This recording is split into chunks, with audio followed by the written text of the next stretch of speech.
Bismillahirrahmanirrahim. Assalamualaikum warahmatullahi wabarakatuh. Alhamdulillahi rabbil alamin. Wassalatu wassalamu al-atamani al-akmalani al-adwamani al-mutalazimani ala sayyidina Muhammad al-fatihi lima ughliqa wal khatimi lima sabaq ناصر الحق بالحق والهادي إلى صراطك المستقيم وعلى آله وأصحابه حق قدره ومقداره العظيم أما بعد. Alhamdulillah, syukur kepada Allah Subhanahu wa taala kerana pada hari ini dapat sama-sama kita bertemu bagi meneruskan pembacaan kitab kita, iaitu kitab Idaman Penuntut pada menghuraikan yang kusut. Kita sampai kepada muka surat yang ke-21 kitab Jawi, sunat wuduk. Kitab Rumi muka surat berapa? 8.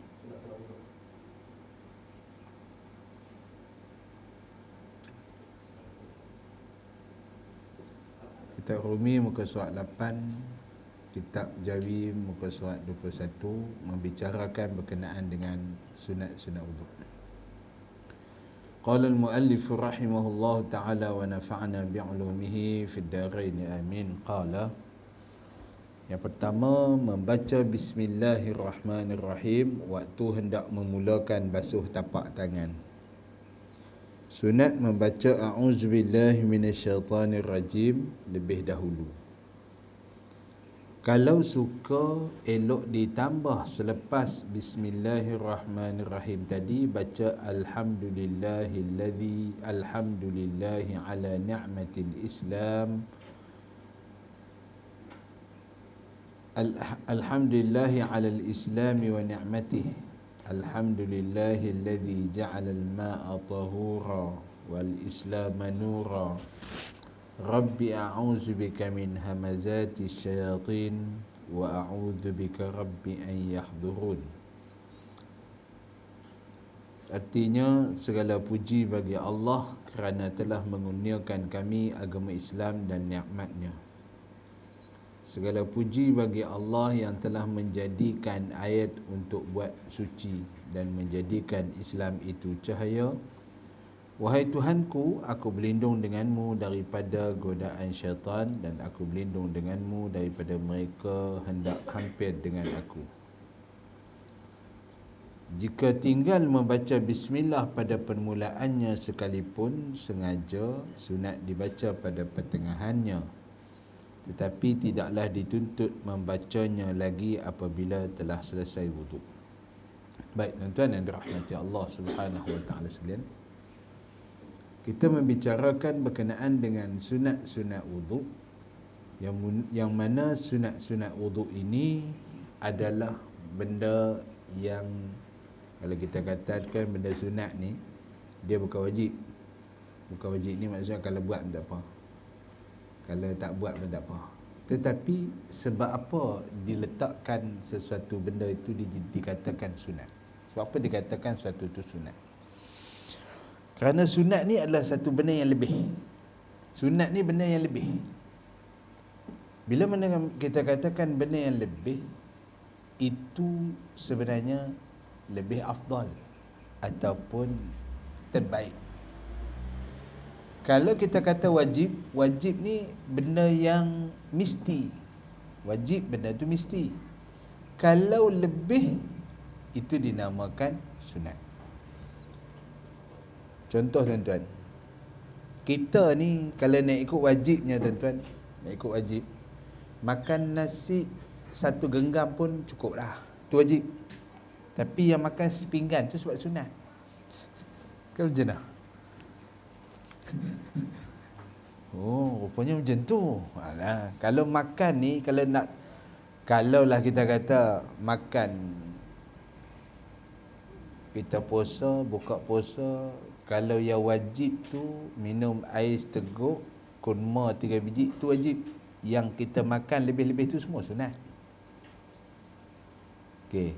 Kemudian kalau kita sehari tak makan, tak apa, tak ada masalah. Yang kita sehari, yang kita makan sampai 5 kali itu sebenarnya sunat belakang dia tu. Sunat dan terlebih sunat dah tu. Tak ada satu benda yang wajib pun. Itu nak kata keperluan. Wajib ni benda yang perlu, manakala sunat ni benda yang lebih. Kita banyak buat benda yang sunat, maksudnya banyak buat benda yang lebih. Tapi dalam bab wuduk kita tak ambil, ataupun dalam bab sembahyang kita buat yang wajib cukup. Dalam bab ibadat kita hanya tumpu kepada buat benda wajib kita tak buat benda sunat. Jadi benda-benda tu tuan-tuan nampak gaya tak seimbang. Kehidupan dunia dan akhirat kita tak seimbang. Sebab apa dunia dan akhirat kita tak seimbang? Dekat dunia kita ambil lebih, semua hak lebih, semua kita ambil. Tapi dalam bab akhirat kita tak mau ambil peduli pun yang lebih-lebih ni. Kita ambil yang sunat-sunat, yang wajib-wajib jadilah, cukuplah. Jadi yang tu nampak tak seimbang dunia dan akhirat kita. Jadi sebab tu ulama tulis kitab menceritakan berkenaan dengan benda-benda sunat dalam ibadat supaya nak bagi seimbang dalam kehidupan kita. Supaya nak bagi seimbang. Jadi benda yang sunat ni apa dah? Yang pertama sekali baca bismillah. Baca bismillahirrahmanirrahim. Sebelum tu a'udzubillahi minasyaitanirrajim. Tu pun kita malas buat dah. Nak ambil wuduk terus ambil je tanpa baca apa-apa. Sunat benda tu. Ya betul benda tu sunat, tapi kehidupan kita tak seimbang kalau tak ambil benda sunat. Sebab kita ni banyak sangat yang dalam dunia ni berlebih-lebih, tetapi dalam bab ibadat kita tak ambil benda ni. Baik, kalau elok lagi, bukan kata kalau elok, semestinya bagi kita. Kalau orang yang mengaji ni tuan-tuan, bukan orang mengaji, orang yang nak beramal. Orang yang nak beramal ni tuan-tuan, dia kena ambil dah doa-doa ni, dia kena ingat dah. Saya bila mana ramai juga orang bila mana dah pencen, dah start pencen, mai jumpa, dia kata ustaz saya ni kalau boleh nak cari pondok-pondok, nak duduk, nak mengaji dan nak buat amal. Saya kata nak mengaji boleh, nak buat amal pun boleh.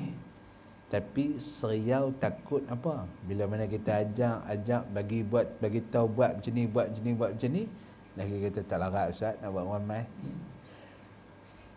Tak larat nak buat ramai pula. Yang tu jadi problem tu. Tadi sebelum ni semangat kata saya nak pergi duduk pondok, nak pergi mengaji, lepas tu nak buat amal lah, kerana buat amal lah. Kita pun suggestkan tempat-tempat tu, lah kali dia kata tak larat ustaz. Pukul 4 pagi nak kena bangun dah. Lepas pada tu nak kena ni amal macam-macam wirid. Betul. Habis nak buat apa? Tu kata tak kena cara cakap tu. Kan? Cara cakap tu senang. Kata nak pergi mengaji lah. Pergi mengaji tak amal tak apa. Geng-geng mengaji ni dia tak beramal tak apa. Sebab dia untuk tambah input dia, tambah ilmu dia. Kan? Mengaji dengar, duk tahu, ya. Tapi nak beramal bila? Nak beramal ni tengok kalau Allah Ta'ala bagi kesempatan pun nak beramal. Tak? Lah ni bila makin lama makin berumur ni dia fikir nak beramal. Jadi tuan-tuan dan dirahmati Allah Subhanahu Wa Ta'ala sekalian, kalau tuan-tuan fikir nak buat amal, satu benda yang saya cadangkan, tuan-tuan buat amal-amal yang sunat jadikan wajib. Amal-amal yang sunat tu jadikan wajib. Contohnya ni lah, macam yang sebelum nak ambil wuduk ni baca doa ni, benda ni sunat tapi jadikan dia wajib. Macam tu juga solat duha, tahajud dan sebagainya, benda tu sunat tapi jadikan wajib. Jadi bila mana dijadikan wajib, yang tu baru tuan-tuan akan semangat nak buat amal. Macam sembahyang 5 waktu. Itu je cara dia tuan-tuan. Tuan-tuan wajibkan atas diri tuan-tuan sesuatu benda. Assalamualaikum warahmatullahi wabarakatuh. Baik. Boleh Kalau eloknya ditambah lepas bismillahirrahmanirrahim baca doa ni. Yang ni doa ni bukan takat kita nak ambil wuduk, nak melakukan apa-apa amalan pun boleh. Tapi yang mana yang kena ubah, sekali saya beritahu yang mana kena ubah. Benapa yang kita kena baca? Alhamdulillahi ala ni'matil islam, alhamdulillahi ala al-islami wa ni'matihi. Alhamdulillahilladzi ja'ala al-ma'a tahura. Yang ni lah yang kita kena ubah ni. Kalau kita nak sembahyang, kita taklah kata alhamdulillahilladzi ja'ala al-ma'a tahura. Kita kata alhamdulillahilladzi ja'ala as-salata qurrata 'aini. Segala puji bagi Allah Ta'ala yang menjadikan sembahyang itu sebagai penyejuk mata aku. Dalam kita nak ambil wuduk, kita kata alhamdulillahilladzi ja'ala al-ma'a tahura. Dalam keadaan kita nak puasa, alhamdulillahilladzi ja'ala as-sawma sihhatan lil abdani war ruhi. Sebenarnya kita nak buat amal ibadat apapun, disarankan kepada kita bercerita, bercakap, berbisik pada roh kita, pada tubuh badan kita, tujuan kita melakukan ibadat tersebut. Tujuan kita nak lakukan ibadat tu kita beritahu je siap. Itu baru jadi mai semangat. Baru mai rasa ingat, baru mai rasa kita ni memang duduk dengan ibadat tu sepanjang masa. Kita sekarang ni ambil wuduk, kita lalai dalam keadaan ambil wuduk. Sebab apa? Kita ingat apa masa ambil wuduk? Tak ingat apa? Tak ingat apa? Bukan je sembahyang. Kita duk nampak sembahyang je kena khusyuk, padahal nak ambil wuduk pun kena khusyuk. Kena ingat tujuan apa kita buat. Yang ni perhalus. Yang ni dikatakan perhalus dalam urusan ni. Sebab tu kita ambil benda-benda sunat ni nak bagi perhalus ya. Sebab tuan-tuan nak buat amal kan? Nak buat amal. Kalau tuan-tuan nak mengaji, kita tak cerita dah macam ni. Kalau tuan-tuan nak mengaji, kita baca sehari 5 muka, sehari 10 muka. Tu kata nak belajar. Tapi kalau nak buat amal, kita kena detailkan. Jadi tuan-tuan yang dirahmati Allah Subhanahu wa taala sekalian, benda nak buat amal ni macam ni. Tuan-tuan, bila mana tuan-tuan nak buat satu-satu benda, kena hadirkan hati sekali, niat bergelok. Alhamdulillah ala al-islam wa ni'mati, ataupun alhamdulillah ala ni'matil islam wal iman pun boleh, tak ada masalah. Alhamdulillahilladzi ja'ala al-ma'a tahura. Segala puji bagi Allah Ta'ala yang menjadikan air itu bersih. Wal islam nura, dan Islam itu cahaya. Rabbi a'udzubika min hamazati syaitan. Yang ni apa-apa ibadat paling afdal, paling baik, sebelum kita nak niat, kita baca ini dulu. Rabbi a'udzubika min hamazati syayatin. Sebelum nak semayang sekalipun. Sebelum nak semayang, selalu kita duduk dengar orang baca apa? Haji Mat bawa buku nota, tulis pakai pen marker. Oh, dahsyat.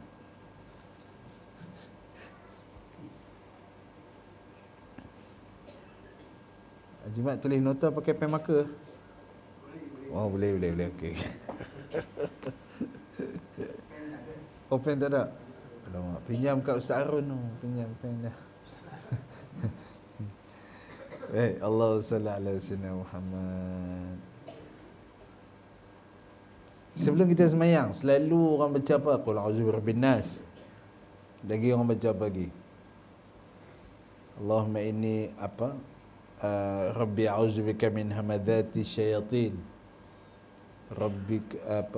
Wa a'udzubika rabbika wa a'udzubika rabbi an yahdurun. Ni di antara orang baca qul a'udzu billah. Lagi orang baca apa lagi? Kita baca apa?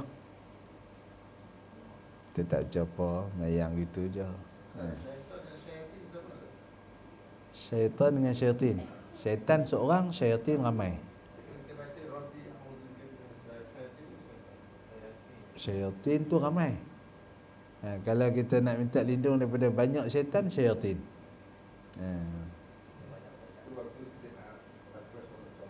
Ya. Ataupun satu benar lah. Sebab apa? Benda ni dia tak melibatkan, dia tak masuk dalam solat. Tuan-tuan ambil maknanya. Ya Allah, aku minta lindung daripada segala jenis syaitan. Ambil makna pun boleh. Oh, tuan-tuan nak ingat bahasa Arab ni, Allah, Rabbi a'udzubika min hamazati syayatin. Ulang 10 kali tak ingat lagi. 20 kali tak ingat lagi. Last kali tu yang tak mau nak buat amal tu pasal apa? Siapa kita tak mau buat amal? Pasal tak ingat. Lah kita ubah pada bahasa Melayu, ya Allah, aku minta lindung daripada segala bisikan-bisikan syaitan, bisikan-bisikan iblis. Ya Allah, begitu juga aku minta berlindung daripada kehadiran syaitan-syaitan itu semasa aku melakukan ibadat. Makan senang bahasa Melayu. Oh, senangnya. Minta lindung daripada bisikan dia dan kehadirannya seketika mana kita melakukan ibadat. Apa jua ibadat sekalipun? Ya. Apa jua keadaan sekalipun? Ya. Sehingga kan nak makan nasi pun? Ya. Kita doa makan nasi, memang kita ingat. Sudah doa makan. Allahumma barik lana. Allah. Saja teh je tuan. Sebab apa? Selalunya ada makanan, baru ingat doa tu. Tak ada makanan, tak ingat. Allahumma barik lana. Apa yang kita minta? Memang kita ingat dalam bahasa Arab, tapi apa makna kita minta? Ya Allah, berkatilah. Berkat ni maksudnya bertambah jadi baik. Makanan ni dia akan jadi baik. Barik lana fima razaqtana, dengan apa yang kau rezekikan pada kami. Kita makan hari ni, benda tu kena jadi baik. Lah kali, wa qina azabannar. Sebab apa minta berlindung daripada azab api neraka? Dah minta makan, lepas tu minta lindung. Awak tak minta, ya Allah, bagikan rezeki ni baik, lepas tu minta masuk syurga lah. Wa adkhilnal jannah. Tapi sebab apa kita minta doa selamat pada api neraka? Sebab apa? Kerana ikutnya kita minta, ya Allah, berikanlah, berkatilah pada rezeki kami, dan baiklah fi marzaq wa qina azabannar, dan jauhkanlah kami daripada neraka. Kerana apa tuan-tuan? Kebanyakannya makanan-makanan itu membawa kita kepada sumber yang tak halal. Sebab tu kita minta lindung siap-siap. Kalaulah ada benda yang tak halal dalam ni, ya Allah, qina wa qina, selamatkanlah kami pada azab. Itu dia punya adabnya. Adab dengan makanan. Adab dengan makanan, minta lindung daripada neraka. Sebab kebanyakannya makanan-makanan itu, pertama, bercampur halal dan haram. Yang kedua, kebanyakannya semuanya dimasak dengan api. Kebanyakannya semua dimasak dengan api. Jadi kita minta lindung daripada asal makanan tu wujud dengan sebab api dia wujud. Maka ya Allah, lindungkanlah kami daripada api juga. Itulah maksudnya. Jadi kalau ambil yang tu, kita hari ni kita nak makan pun kita rasa seronok. Sebab apa? Aku makan pun aku tahu sebab apa aku makan. Sebab apa aku baca doa makan. Sebab apa aku minta lindung wa qina azabannar tu aku tahu. Sebab semua kebanyakan makanan tu bercampur, dan yang kedua tu adalah kerana dia tu dibuat daripada api. Makanan tu dibuat pada api. Dia sama juga macam okot daun pun dibuat pada api juga. Jadi eloknya nak isap okok kena baca doa tu, Allahumma barik lana fima razaqtana wa qina azabannar. Cucuk supaya wa qina azabannar tu selamat, sebab api takkan kena berbiak. Contoh, orang kata apa ni, akan esok kau membaca doa, boleh bah. Kan? Baru orang yang beramal, bukan orang mengaji lah. Orang mengaji dia tahu, orang yang beramal. Baru dia dapat title orang yang beramal. Boleh, jimat? Boleh, boleh. Kita tak nak orang yang mengaji dah, kita nak jadi orang beramal. Sebab kita dah macam ni punya usia, kita kena beramal. Jadi beramal ni, dia bila mana beramal, dia adalah orang yang detail. Orang yang beramal, dia start daripada mula-mula dia nak buat tu, dia mesti tahu sebab, tujuan, matlamat. Dia mesti kena tahu. Sebab tu baru dia dianggap sebagai beramal. Kalau tidak, dia tu bukan orang yang beramal. Dia adalah orang yang tahu saja. Okey, baik. Jadi nak buat amal apa pun, di antara benda yang penting, doa yang paling penting sebelum kita melakukan, Rabbi a'udzubika min hamadzatis syayatin wa a'udzubika rabbi an yahdurun. Kalau tak boleh baca bahasa Arab, baca bahasa Melayu dengan kefahaman kita. Ya Allah, jauhkanlah aku daripada bisikan iblis, jauhkan juga daripada kehadiran syaitan-syaitan, iblis-iblis yang nak datang menghasut aku. Jadi pada masa tu, siapa yang beramal? Hati kita yang beramal. Hati kita dah mula sedar. Bila hati dah mula sedar, barulah dia akan beramal. Baik. Yang ke-ba, membasuh kedua-dua tapak tangan hingga pergelangan sebelum berkumur-kumur. Yang ni sunat. Basuh dulu. Basuh dulu kedua-dua tapak tangan hingga pergelangannya sebelum berkumur. Tapak sebelah depan, belakang. Ini belakang tangan. Lepas tu belakang sunat tak basuh? Basuh sekali lah. Jangan sebut tapak tu ambil depan saja. Semua sekali. Basuh depan, belakang. Sebelum berkumur-kumur. Yang seterusnya berkumur-kumur. Okey, baik. Benda ni kena buat ikut tertib ke ataupun boleh ikut suka? Boleh buat ikut tertib dan boleh buat ikut suka. Kalau buat ikut suka, tuan-tuan, kumur-kumur lu sekali baru teringat nak basuh tangan. Tadi basuh tangan ke tak? Jadi sebenarnya bila mana ayak duk ada atas tapak tangan tu dah boleh disertakan sekali.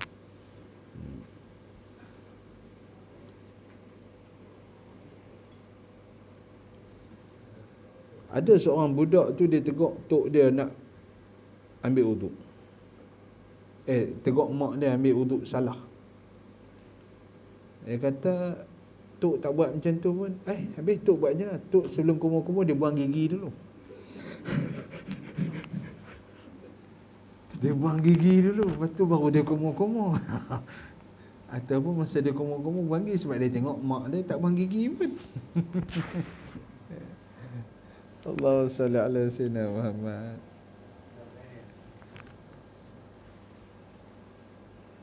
Baik. Berkumur-kumur dengan masukkan air ke dalam mulut sama ada diedarkan atau tidak. Diedarkan ni maksudnya diratakan. Yang eloknya diedar-edarkan kemudian diluahkan. Kalau nak minum boleh tak? Orang kata apa, jijik minumlah. Jijik apa? Ayat liuk kita dalam mulut kita. Nak telan boleh? Telan je lah. Nak buang pun boleh, nak telan pun boleh. Tapi kalau berkumur-kumur tu air zam-zam, telan je lah. Boleh kau ambil air zam-zam, ambil uduk dengan air zam-zam? Siapa kata tak boleh? Boleh, nak mandi boleh. Nak basuh istinja pun boleh. Air zam-zam tu, iyalah. Ini cerita dia orang duduk di Mekah lah. Kalau duduk di Malaysia, ayat zam-zam dia buat macam tu, memang orang kata kepala. Apa ayat zam-zam buat basuh ni? Tak boleh. Jadi ayat zam-zam nak buat teh boleh tak? Buat teh ke nak buat kopi ke? Buatlah apa pun. Boleh, tak masalah. Masak air zam-zam boleh. Baik.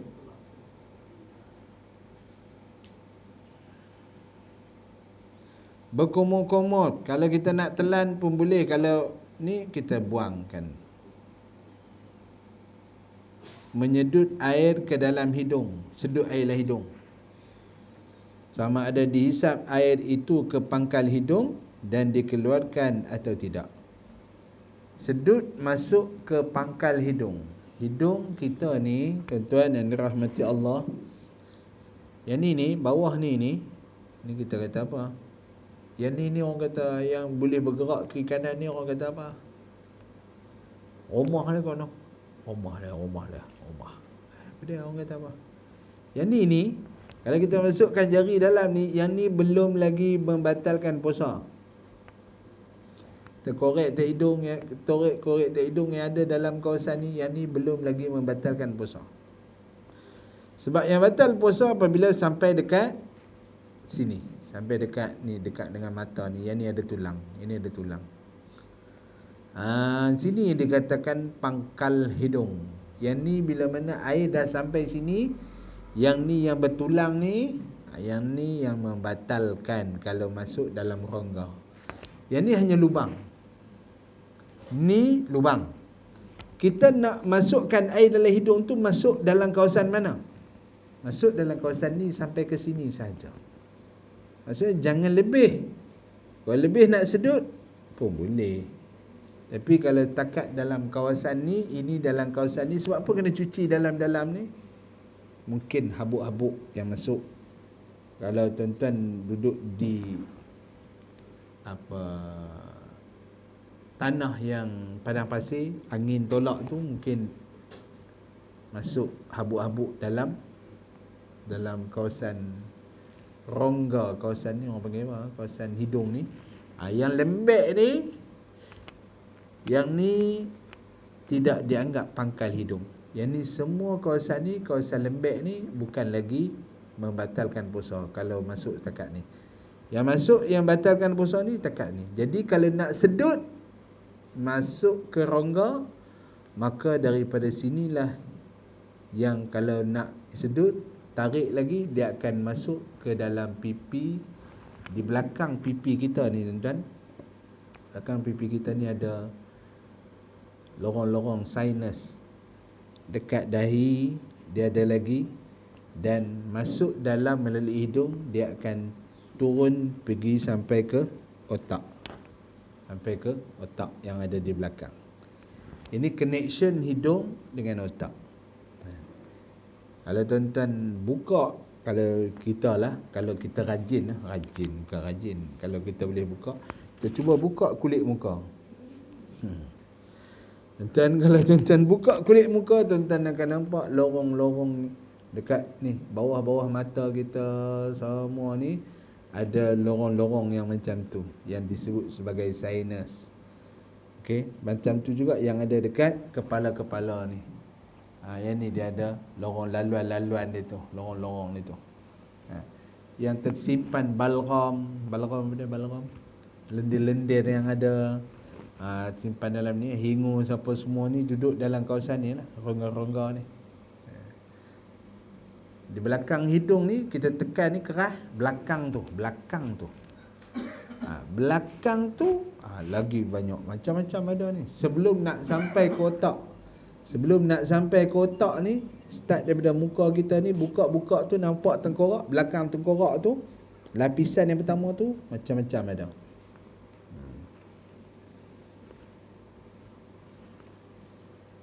Baik. Sebab tu bila mana kita sujud, kita menurunkan ataupun meredakan, mengeluarkan ataupun mengedarkan rongga-rongga yang ada daripada otak turun pergi, lendir-lendir yang ada daripada otak tu turun mai ke bahagian depan, tapisan depan. Kemudian kita nak berwuduk, disunatkan masukkan air supaya nak tarik balik keluar balgam-balgam, lendir-lendir yang ada dalam kawasan muka kita. Inilah sunat untuk kita memasukkan air dalam hidung. Itu tujuannya. Jadi kalau orang nak tahu, lain. Tapi kalau orang nak beramal, bila mana dia dah tahu, kemudian dia rasa nak beramal, yang itulah yang paling tepat.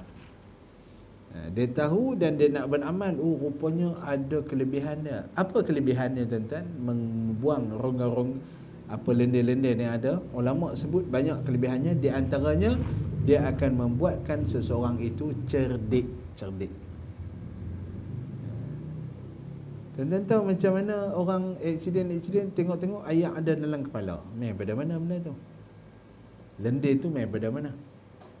Lendir tu main pada kawasan muka yang ada. Orang yang ada resdung. Resdung tu pula, sebab tu kalau kita tengok jerawat tu timbul daripada mana?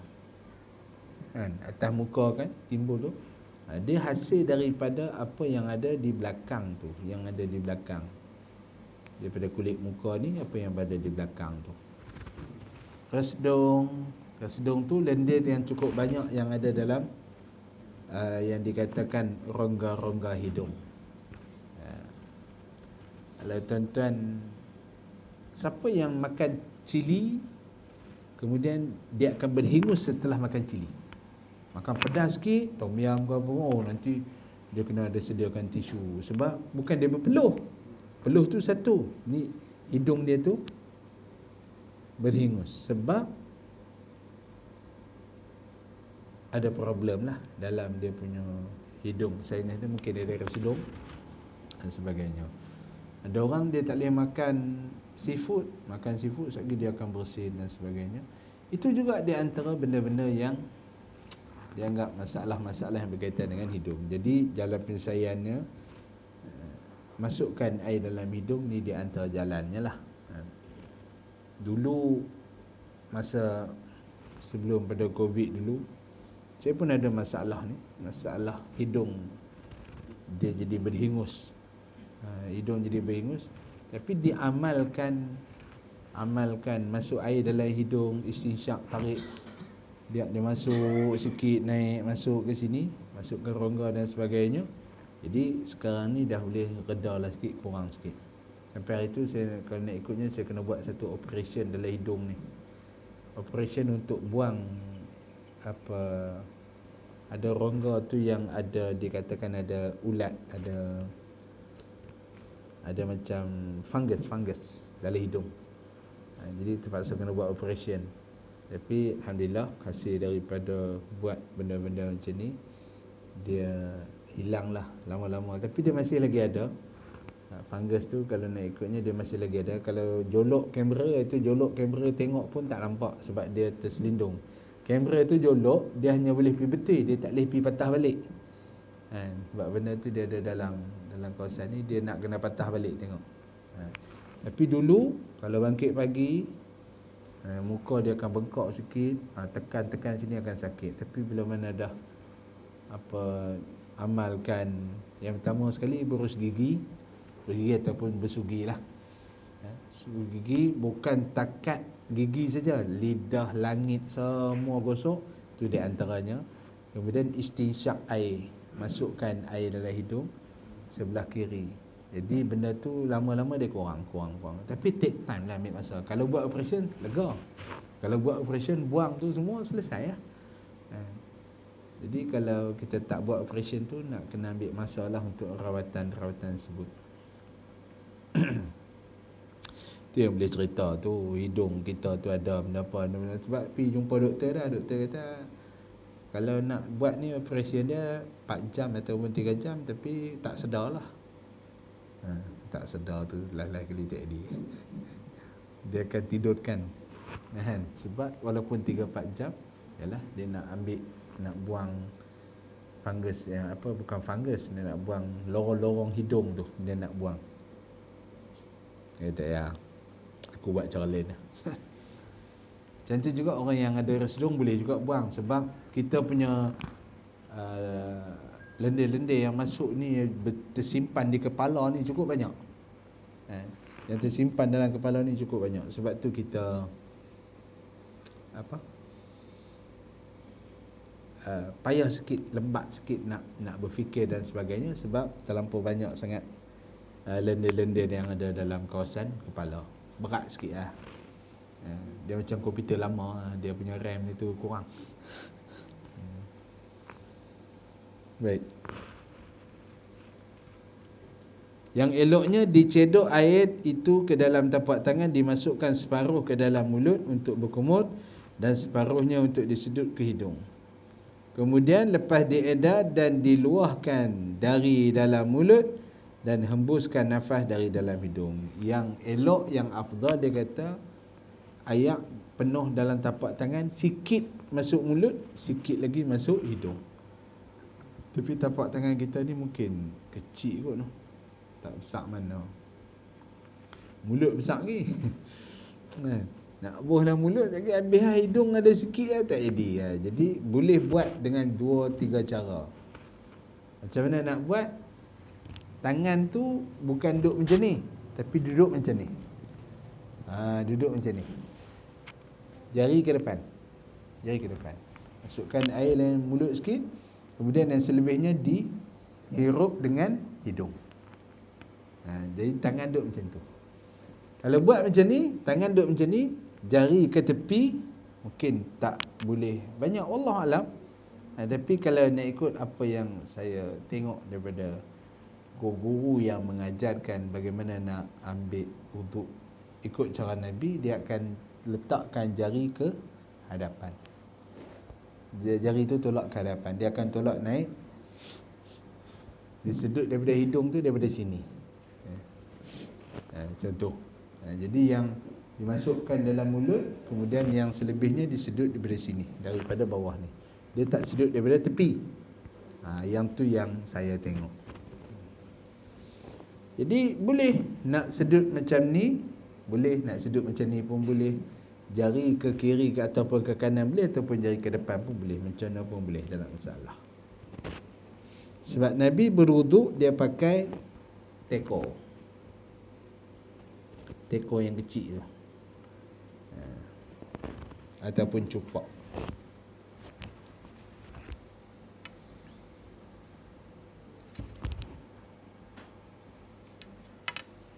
Kemudian kalau nak buang yang mulut, buang daripada mulut. Yang hidung, buang daripada hidung. Buang daripada seh hingus itulah. Seh hingus itu, seh hingus. Kita hembuskan daripada hidung. Hidung, dalam hidung kena hembus. Kena hembus. Hembus pula. Hembus. Supaya dikeluarkan daripada hidung. Baik. Buat begitu 3 kali berturut-turut dan dengan sekali jalan. Begitu lebih baik daripada berasing-asing antara berkumur dan sedut hidung. Dia kata sini buat sekali, maksudnya kumur masuk dalam mulut sikit, kemudian masuklah hidung sikit, itu lebih baik daripada kumur dulu kemudian hidung asing. Tapi sebenarnya boleh je kita ayak banyak, tak ada masalah, kita boleh buat ya. Buat macam mana pun tak apa, ikut keselesaan. Ikut keselesaan bagi orang yang nak beramal. Itu je cerita dia. Kalau tak nak beramal, ikut sukalah, tak ada masalah. Boleh? Ni benda sunat benda sunat. Jadi kalau orang nak beramal, benda-benda sunat pun dia akan ambil. Dia akan kutip semua sekali benda-benda sunat. Jim. Menyapu seluruh kepala. Orang yang tahu, dia akan sapu sebahagian. Tapi orang yang beramal, dia akan sapu seluruh. Itu beza tak? Beza. Orang yang tahu, dia tahu nak basuh takat mana kepala, nak sapu takat mana. Setakat kawasan yang 3 helai rambut. 3 helai rambut, dia kata 3 helai rambut tu kena sapu daripada ujung sampai, daripada pangkal sampai ujung ke kalau orang yang rambut panjang? Tak, sapu di bahagian kepala kadar 3 helai rambut. Kalau 3 helai rambut duduk atas kepala, besar mana? 3 helai rambut duduk atas kepala, besar mana? Sikitnya, sikit sangat. Itu maksudnya sekadar 3 helai rambut di sisi mazhab Syafi'i. Mazhab lain mana ada kata 3 helai rambut? Mazhab lain semua separuh ataupun satu kepala. Mazhab lain kalau nak sapu kepala sama ada separuh ataupun satu kepala. Imam Syafi'i kata apa? Sekadar 3 helai rambut. 3 helai rambut tu kita ambil jari kita ni, kita letak, ni pun dah dianggap sebagai sapu kepala. Letak je. Letak je. Sebab apa? Ni pun dah berapa helai rambut ni. Kawasan luas ni berapa helai rambut ni besar ni. Kita sapu rambut ke sapu kepala? Sapu kepala kan? Mana ada sapu rambut? Habis orang terkeliru, dia kata, ish, sapu, kalau orang yang rambut panjang tu dia kena tarik daripada, itu sapu rambut. Saya kata itu sapu rambut, kita sapu kepala. Kepala ni maksudnya kena mesti letak atas kulit kepala. Kalau orang yang botak tu cukup syok, sejuk je kepala. Jadi maksudnya apa dia? Maksudnya kita nak sapu kepala, senang, paling senang sekali sapu kepala. Sebab nama pun sapu, bukan basuh. Nama pun sapu, bukan basuh. Sapu ni air tak mengalir. Kalau basuh, air mengalir. Air mengalir. Tapi kalau sapu, air tak mengalir. Bubuh air atas ni terbalikkan. Ada air? Tak ada. Habis. Air habis. Sapu. Sapu sebahagian di atas kepala, sebahagian lagi di atas kopiah. Boleh.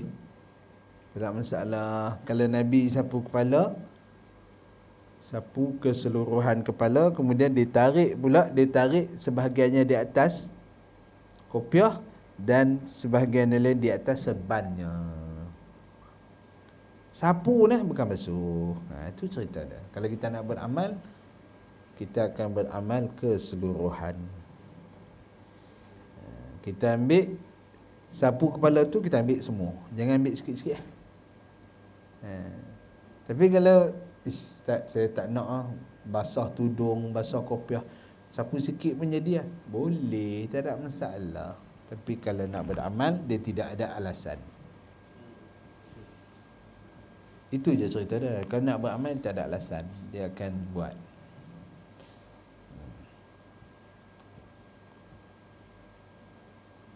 Sebab tu tuan-tuan, nanti mungkin kita boleh buat satu pondok untuk beramai. Pondok untuk beramal, bukan pondok untuk mengaji lah. Mengaji dah habis dah masa, pondok untuk beramai. Apa pun semua buat amalan yang paling komplit sekali. Oh, syok.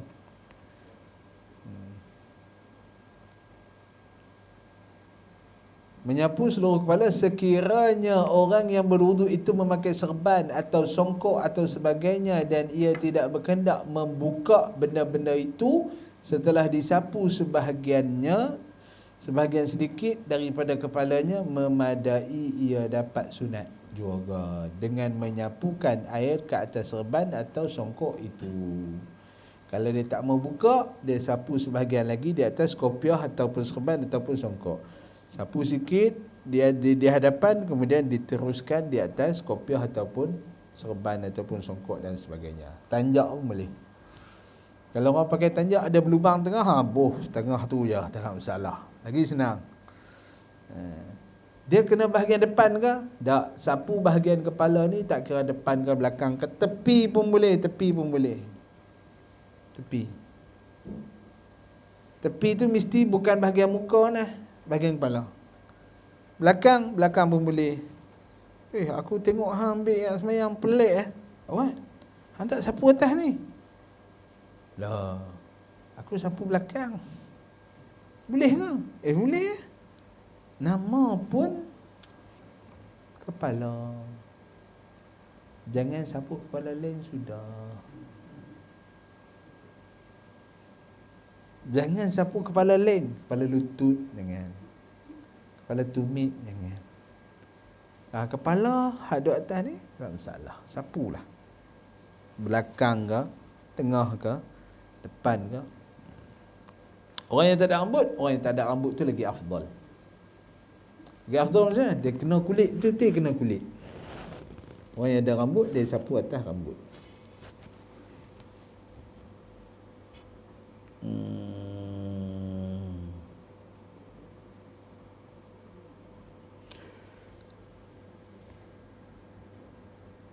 Yang seterusnya, menyapu kedua-dua telinga, sebelah depan dan belakang, dengan air yang lain daripada air untuk menyapu kepala. Caranya iaitu memasukkan kedua-dua ruas jari telunjuk ke dalam dua lubang telinga dan diedarkan kedua-dua jari itu atas lipatan telinga. Manakala dua ibu jari tangan diedarkan atas belakang dua cupingnya, kemudian tekapkan dua tapak tangan yang sedia basah itu kepada keduanya. Kita nak basuh telinga. Basuh telinga ni yang pertama sekali nak celup air sikit ke ataupun nak rendamkan, ataupun nak basahkan tapak tangan? Nak basahkan tapak tangan ke ataupun hanya sekadar nak libatkan dua jari saja, cucuk masuk? Tak, kena libatkan tapak tangan. Okey, tapak tangan. Yang pertama sekali, jari telunjuk jolok masuk dalam lubang. Jolok masuk dalam lubang, kemudian diedarkan. Edarkan maksudnya dipusing-pusing, diratakan dulu bahagian ni, bahagian pelipat-pelipat, bahagian mana yang ada. Pada masa yang sama, kalau tuan-tuan cekap, cekap lah tuan-tuan kata. Buat dua dalam satu, gunakan ibu jari pula daripada belakang. Kita basuh telinga, kita basuh macam tu je. Sebenarnya, jari ni yang paling afdal, jari ni dia kena jolok-jolok dulu. Masuk dulu dalam kawasan-kawasan yang laluan-laluan yang ada dalam telinga. Kemudian pada masa yang sama, jari belakang ni tolak daripada belakang, tolak pada belakang naik ke atas, tolak pada belakang naik ke atas, tolak pada belakang naik ke atas. Kemudian last sekali dipekupkan telinga. Pekup. Sebab apa pekup? Sebab nak bagi kena rata bahagian keseluruhannya yang ada di kat ni yang ada dekat sini ni, apa orang panggil, yang tak kena dan sebagainya, dipekupkan. Itulah cara nak basuh telinga. Tapi kalau tak mau buat, tak payah buat. Tapi kalau nak jadi orang beramal, elokkan buat. Kalau nak buat amal, dia kena buat. Kita ni malah basuh telinga. Boleh. Sebab telinga ni sebenarnya had dia duduk di belakang tau. Had ni dia duduk di belakang muka. Telinga ni bukan di depan muka. Anak telinga ni had muka. Muka kita ni daripada anak telinga ke depan. Anak telinga ke depan. Ini had muka. Sebab tu kalau orang yang pakai handphone nak tengok muka tu, tak nampak telinga, tak apa. Nak check, nak detect, face detection, tunjuk muka je, bukan tunjuk telinga. Tunjuk telinga tak boleh. Jadi muka tu bahagian depan. Baik. Yang seterusnya, ada soalan? Ada, boleh tanya terus. Tak ada. Disarut celah-celah janggut bagi orang laki-laki jika ia lebat. Orang laki-laki sunat diselati janggut dia kalau dia lebat. Demikian juga kedua-dua jambangnya yang lebat. Jambang kalau lebat, kena sarut, kena apa orang kata apa, selat dengan jari.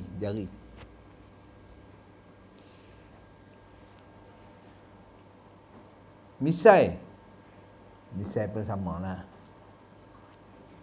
Jambang, misai. Sebab misai ni dia berada dalam kawasan muka. Janggut berada dalam kawasan muka.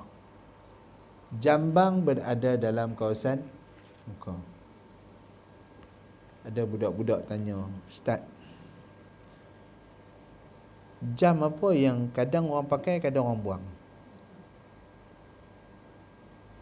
Jam apa orang pakai saat buang? Dia kata jambang. Sebab apa pula jambang? Yalah, kadang-kadang orang simpan jambang, kadang-kadang orang buang jambang. Oh, pandai budak tu. Pandai budak tu kena aku. Kita pun nak kata jamban kot. Kadang-kadang orang pergi Orang pergi buang. Lepas tu orang pakai nak guna jamban tu. Tak, kan.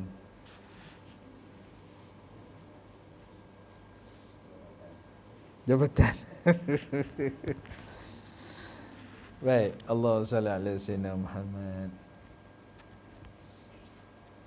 Adapun janggut yang jarang bagi orang laki-laki dan janggut yang lebat bagi orang-orang perempuan atau khunsa, wajib disarut, tak sunat. Kalau janggut jarang-jarang, yang tu kena air. Tapi kalau orang perempuan yang berjanggut, wajib dikenakan air pada kulitnya. Begitu juga khunsa. Khunsa wajib, bukan lagi sunat. Tapi kalau orang lelaki sunat. Sebab apa orang lelaki sunat? Sebab ghalib ni maksud kebiasaan bagi orang lelaki berjanggut dan berjambang. Dan ikut mazhab Imam Ahmad bin Hanbal, itu mazhab Hanbali, haram orang lelaki bercukur janggut. Haram orang lelaki cukur janggut. Sebab tu mazhab Hanbali semuanya janggut sok-sok banyak. Sebab bagi mereka tu hukumnya haram. Mereka dekat Malaysia bergaduh dengan orang Malaysia. Tambah-tambah geng polis, buang janggut, simpan misai. Dia kata hampa ni buat kerja haram semua. Mazhab kita Syafi'i tak jadi masalah. Kita Syafi'i tak jadi masalah. Buang janggut, buang misai tak apa, boleh. Janggut simpan sunat. Itu bezanya, tuan-tuan. Sehingga kan mereka mengatakan kalau siapa yang ada janggut dia buang, tak sah semayang kalau dia semayang. Itu mazhab Imam Ahmad bin Hanbal, mazhab Hanbali. Dahsyat. Syadid. Jadi tuan-tuan, benda ni adalah benda yang khilaf. Sebab banyak hadis yang berkata, kan ada hadis seorang sahabat tu janggut dia sikit cetek. Nabi tengok, Nabi suka. Tiap-tiap hari Nabi tengok, Nabi suka. Hari tu dia cukur janggut dia. Bila pergi dekat Nabi tengok, Nabi dah tak mau lah. Lepas tu dia pergi tanya Nabi, Rasulullah, kenapa tengok muka lain ni? Dia kata, masa kau ada janggut coek tu, aku duk tengok bidadari duk main dah dekat janggut hang tu. Tapi tengok hari ni dah tak nampak janggut tu. Tak ada. Sebab tu aku buat tak tahu ya. Oh, macam tu. Banyak bidadari Haji Mat. Duk main dengan janggut. Allahumma salli ala sayyidina Muhammad. Kegiatan pun banyak tak bidadari tu. Baik, tuan-tuan dan rahmati Allah. Mesti disarut supaya sampai air. Syaratnya mesti kena sampai air. Kalau orang perempuan janggut lebat, kena ni. Lepas tu kalau orang perempuan ada janggut, kena pergi buang. Dan kena pergi buat operation untuk apa, bukan operation, orang kata apa, pergi matikan akar-akar rambut tu, kan?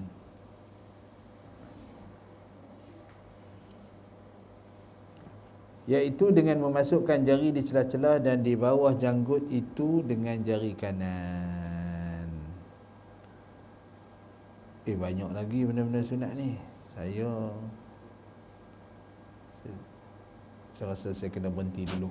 Sebab lagi saya nak pergi balik Kedah pula. Ada program, ada kerja. Jadi saya rasa saya kena berhenti dululah. Nanti kita akan sambung lagi pada pertemuan yang akan datang. Ada soalan tak? Macam bulu ketiak tu tak? Lagi-lagi buang bulu ketiak. Oh, buang bulu ketiak? Cuma gatal sikit lah. Orang lelaki buang bulu ketiak apa punya, tak ada masalah, sunat. Boleh je nak buang. Dan memang itu benda yang disarankan oleh Nabi SAW.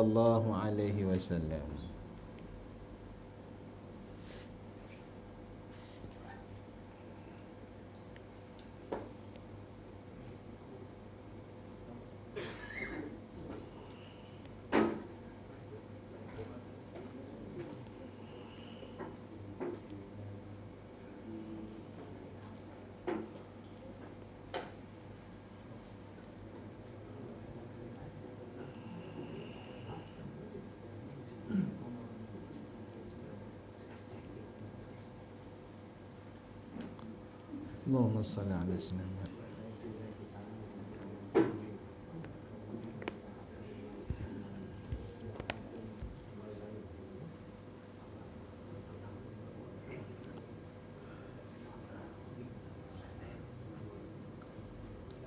Di Malaysia, orang yang beruniform, pakai uniform, penguatkuasa dan sebagainya, tak boleh simpan janggut.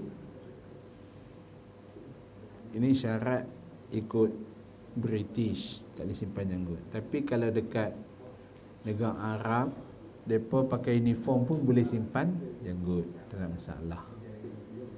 Sebab janggut tu bagi nampak lagi gerun bagi mereka.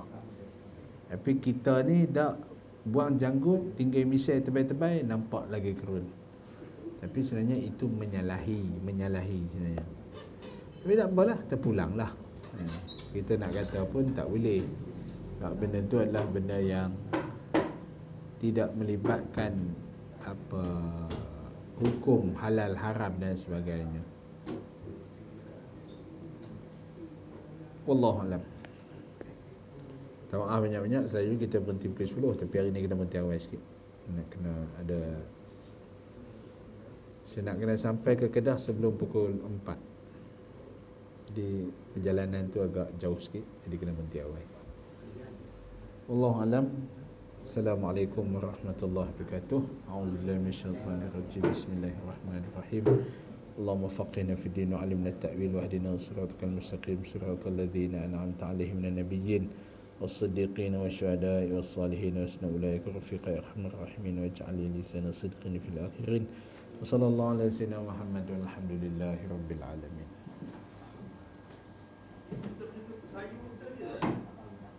Saya